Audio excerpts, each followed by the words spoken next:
নন্দনে তো সবাই গেছো, কিন্তু নন্দনের এই ফিশ ফিঙ্গার নুডলস এগুলো কি কখনো কেউ ট্রাই করেছো? আমি আর মা কয়েকদিন আগে নন্দনে মুভি দেখতে গিয়েছিলাম, আর গিয়েই এই ফিশ ফিঙ্গার নুডলস এগুলো ট্রাই করেছি। তো চলো একটা ছোট্ট করে তোমাদের সাথে রিভিউটা শেয়ার করে দিই। ফিশ ফিঙ্গারটা প্রচণ্ড পাইপিং হট ছিল যাকে বলে, সেই জন্য দেখতেই পাচ্ছ আমাকে কাকু একটা টিস্যু দিয়েছিল, আমার অবস্থা খুব বাজে ছিল, আমি একদমই খেতে পারছিলাম না। মাছ পুরো ভর্তি ছিল ফিশ ফিঙ্গারের দামের অ্যাকর্ডিংলি।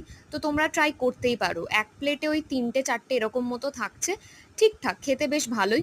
এরপর আমরা ফিশ ফ্রাই নিয়েছিলাম, ফিশ ফ্রাইটা কিন্তু মারাত্মক ক্রিস্পি আর টেস্টি ছিল, এটাও ট্রাই করতে পারো।